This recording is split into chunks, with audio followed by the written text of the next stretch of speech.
parce que les Russes, ils envoient quelques mercenaires pour essayer de récupérer un bout du morceau en payant quelques influenceurs, mais ça ne produit pas d'effet d'échange culturel et compagnie. Et c'est pour ça que quelqu'un comme Sonko au Sénégal, c'est pour ça que j'ai accepté de prendre sa défense, mais aussi ce que vous disiez sur on a les dirigeants qui nous méritent, par exemple, que l'on mérite, pardon.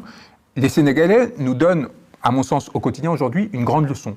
Parce que, pourquoi ? Ils ont été capables de mener à bien des révoltes extraordinaires pour essayer de protéger leurs candidats, pour essayer de protéger sa capacité à les représenter et donc à partir de là à porter leurs aspirations. Il a un discours souverainiste qui est mesuré, c'est-à-dire il n'est pas contre la France, il n'est pas pour la Russie ou quoi que ce soit, il essaye juste de permettre au Sénégal de profiter de cette nouvelle donne et il est dans une situation où les gens ont compris qu'il était particulièrement précieux pour eux. Il a balancé, je crois, une affaire de viol aussi. De viol en 2021. Je crois même qu'il a fait de la prison à cause de ça. Et ça a provoqué des manifestations. Ouais, manifestations énormes de jeunes. 14 personnes sont mortes parce qu'il y a eu des tirs à balles réelles et les gens ont continué à manifester. Vous voyez, et ce niveau de courage qui dit on ne lâche pas. Et on ne lâche pas celui qui est en train de s'exposer pour nous, de prendre des risques pour nous, parce qu'il est en train de porter. Ça, c'est une leçon que l'on doit intégrer par rapport, en effet, à ces formes de passivité que vous décriviez, de renoncement qu'il peut y avoir, ou de distanciation par rapport aux politiques, où on sent peut-être qu'il n'y a pas... On n'a pas pris conscience, et c'est là où je suis en désaccord avec vous, on n'a pas pris conscience de l'enjeu existentiel encore. C'est pas qu'il n'existe pas, c'est qu'on est dans une situation où les Français ne se rendent pas compte qu'ils sont au point de se retrouver dans une situation d'asservissement. Et moi, je pense que c'est dramatique dans ce cas. Si effectivement, après tout ce que les différents peuples en question, c'est-à-dire les différents peuples invoqués dans notre débat, c'est-à-dire le peuple français ou le peuple africain, enfin, je ne veux pas trop généraliser pour l'Afrique, parce que l'Afrique c'est littéralement un continent comparé à la France qui est un pays. C'est ça le drame, c'est-à-dire qu'à partir du moment où vous subissez un certain nombre de problèmes, que ce soit économiques, sociaux et j'en passe, violence et tout ce que ça englobe en fait dans le quotidien, et que vous ne réussissez pas à prendre conscience, pour moi, je ne sais pas quel électrochoc il faut en fait pour vous faire prendre conscience. Et maintenant, quand effectivement, pour parler du... Vous pensez que ce livre il va participer ? Non. Ça concerne les Français, c'est différent. C'est pas des conscientisations. Et pour parler du déclassement de la France, en effet, je pense que le fait justement de ne pas avoir démantelé les mensonges qui avaient été dits, d'avoir laissé faire, parce que justement, il y a eu, je ne sais pas si vous vous rendez compte, mais d'une certaine manière, vous contribuez aussi à ce que, avec le discours de ils ont pillé ci, ils ont pillé ça, vous contribuez aussi à une certaine culpabilisation des Français. Au juste, ce n'est pas que la France, en tant que place géographique qui est détestée, mais littéralement toute personne qui a une carte d'identité nationale française et qui est français. Et ça, même quand on parle, même quand on se retrouve ailleurs. Et donc, la question est de savoir, est-ce que effectivement, il ne fallait pas, pour la France en général, essayer de modifier la structure du discours pour amener les gens, non pas à s'attarder dans l'histoire, mais à voir une espèce d'avenir, pas en tant que, je sais pas moi, colon et colonisé, mais en tant que partenaire, par exemple. Et ça, c'est une clarification qui est très importante à deux niveaux.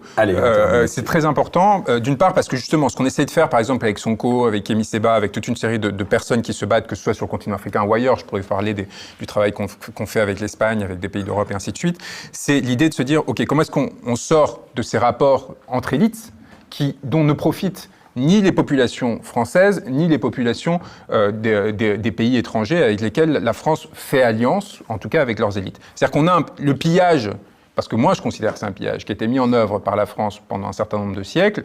Pardonnez-moi, Bordeaux, Nantes, c'est quand même inscrit muséalement, c'est-à-dire que les bâtiments du centre de ces deux villes sont le fruit des ressources qui ont été tirées non seulement de la colonisation, non pas tant de la colonisation, mais de l'esclavage et donc de la destruction de millions et de dizaines de millions de personnes. Peut-être, mais la France ne s'arrête pas à Bordeaux et Nantes. Et c'est ce que j'allais dire. Et par contre, c'est les bourgeoisies de ces pays, de ces territoires, qui ont bénéficié de cette traite, qui ont bénéficié de ces mécanismes de pillage. Et les Français, notamment les Gilets jaunes, aujourd'hui sont dans une lutte de résistance à ce pillage, de la même façon que les populations d'autres pays avec lesquels il faut qu'on s'allie sont en résistance par rapport à ces élites qui sont en train d'essayer de créer des pressions. Et c'est comme ça qu'on sort du discours victimaire, c'est comme ça qu'on sort du discours sur la culpabilisation et ainsi de suite, et qu'on rentre dans un rapport de force où on se dit maintenant on s'émancipe, on arrête avec ces mécanismes où on va tirer profit grâce à telle multinationale nationale, on va essayer de piller un peu ce qui va permettre de redistribuer aux actionnaires français. Non, on sort de là et on se dit comment est-ce qu'on se ressouverainise chacun, comment est-ce qu'on recrée des alliances peuple à peuple, comment est-ce qu'on évite de tenter de faire de l'un l'esclave de l'autre, et au contraire, on essaie de se renforcer mutuellement à travers des alliances culturelles, notamment. C'est-à-dire que notre espace naturel, c'est l'espace qui a été, pour des bonnes ou des mauvaises raisons, un espace francophone qui reste culturellement lié à nous d'une façon ou d'une autre. C'est pour ça que quand vous avez la chance, et c'est l'erreur de l'Élysée, parce que l'Élysée avait envoyé une délégation au Sénégal 3 jours avant ma venue pour convaincre Macky Sall, le président, de me faire expulser à mon arrivée.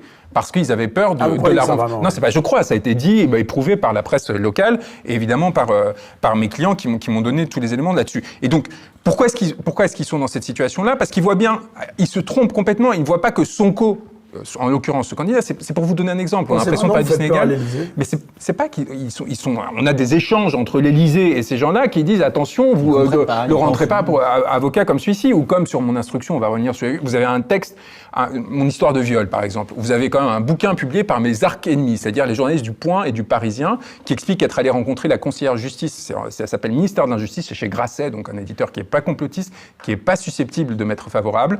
Et ils disent. Bah non, il est dit même au cœur du complot de redire. Donc ils vont voir la conseillère justice de Macron à l'Élysée, Hélène Davot, et elle leur dit qu'elle a été informée en amont de ma mise en examen.